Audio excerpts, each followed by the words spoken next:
ఇక ఆదిలాబాద్ జిల్లా రెడ్డి సంక్షేమ సంఘ ఎన్నికల సందర్భంగా ఆదిలాబాద్ కాంగ్రెస్ పార్టీ అసెంబ్లీ నియోజకవర్గ ఇన్ఛార్జ్ కంది శ్రీనివాసరెడ్డి పట్టణంలోని న్యూ హౌసింగ్ బోర్డు కాలనీలోని రెడ్డి సంక్షేమ సంఘ కార్యాలయాన్ని సందర్శించారు.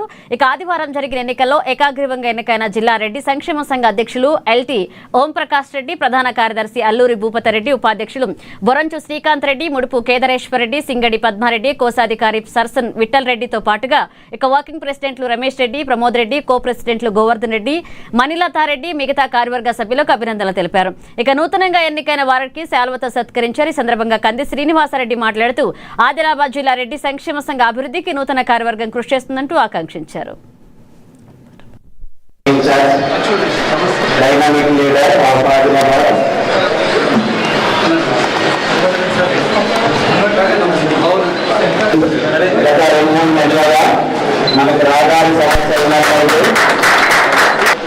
జీవితకాలం గుర్తుండే విధంగా ఆ రోడ్డు సమస్యను తీర్చి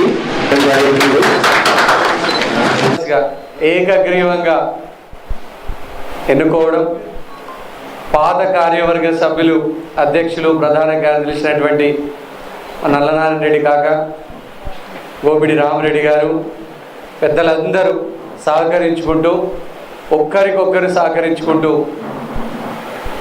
ఏకగ్రీవంగా ఎన్నుకోవడం. నేను ఎప్పుడు చెప్తా ఉంటా, కుల సంఘాలలో అంటే సామాజిక సంఘాలలో రాజకీయ ప్రమేయం మంచిది కాదు. రాజకీయ నాయకులు ఎప్పుడు భావోద్వేగాలతో, తమ సమస్యల పట్ల భావోద్వేగాలతో ఉంటాయి. సామాజిక వర్గాలు అంత భావోద్వేగాన్ని ప్రదర్శించాల్సిన అవసరం లేదు. ఎందుకంటే నేను ఎప్పుడు కలెక్టర్కు, ఎస్పీకి అదే చెప్తా, ఒక ప్రజాప్రతినిధిగా ఎలక్ట్ అయ్యే వాళ్ళు ప్రతి 5 సంవత్సరాలకు ఒకసారి శల్య పరీక్షకు, అగ్ని పరీక్షకు నిలబడతారు. కానీ ఆఫీసర్లు, ముఖ్యమంత్రులు మారినా, ప్రధానమంత్రులు మారినా ఆఫీసర్లు వాళ్ళే ఉంటారు. ఎందుకంటే 30 సంవత్సరాల సర్వీసు, 35 సంవత్సరాల సర్వీస్ చేసుకుంటూనే ఉంటారు. అందుకనే సామాజిక, రాజకీయ, ఆర్థికంగా, విద్య, వైద్యం, ఉపాధి రంగాలలో మన సమాజం అత్యంత ముందుకు పోవాలని కోరుకునేటువంటి మొట్టమొదటి వ్యక్తిని నేను. మీ అందరికీ నేను హామీ ఇస్తా ఉన్నా. మీ అందరికీ నేను చెప్పేది ఒకటి, ఎంతోమంది ఇక్కడ కాస్తకారులు, ఎంతోమంది పంటలు పండించి ఆదర్శ రైతులు, ఆదర్శ ఉద్యోగులు, ప్రభుత్వ ఉద్యోగాలలో ఉన్నత ఉద్యోగాలు సాధించినటువంటి వ్యక్తులు, వారి తండ్రులు, వారి తల్లులు, వారి బంధువులు, వారి చుట్టాలు ఉన్నారు. అందరం కూడా ఈ సంఘాన్ని భుజాన ఎత్తుకుందాం. ఒక్కరిది కాదు, అందరం భుజాన ఎత్తుకుంటేనే పని అవుతుంది. అందరూ బతికితేనే బతికినట్టు.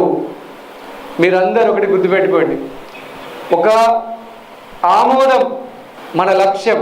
మనం ఏ లక్ష్యం కోసమైతే వచ్చినామో ఆ లక్ష్యం మనల్ని నిరంతరం ముందుకు నడిపిస్తూ ఉంటుంది, సహారా నేర్పిస్తూ ఉంటుంది, లేని హంగులు అద్దుతూ ఉంటుంది, కష్ట సుఖాలలో భాగంగా అంటది, నేర్చుకోమంటది. నేను ఆదిలాబాద్ రాజకీయాలకు వచ్చిన తర్వాతనే అనేక వ్యక్తుల యొక్క జీవిత చరిత్రలు చదవడం కానీ, లేదంటే డాక్యుమెంటరీలు చూడడం కానీ, వీటన్నిటి ద్వారా తెలిసింది ఏంటంటే సమిష్టిగా ప్రజల్ని ఒక్కటిగా చేయడం. ఎప్పుడు కూడా ఒక 75% మంది ఆమోదం దొరికితే చాలు. ఒక 25 అందరినీ కలపడం, ఒక దగ్గరికి తీసుకురావడం సాధ్యం కాదు. ఒక 75% ఏకగ్రీవంగా, అట్లాంటిది 100% ఏకగ్రీవంగా ఈరోజు మన సంఘం అధ్యక్ష, ప్రధాన కార్యదర్శుల్లో ఎన్నికలు ఇంత బాగా చేస్తున్నారంటే రేపు మేము వేరే సమాజాలకు కూడా చెప్పొచ్చు, వీలైనంత వరకు ఏకగ్రీవంగా చేసుకోండి అని. నేను చాలా సంతోషపడుతున్నా, చాలా గర్వపడుతున్నా. నేను ఏకగ్రీవం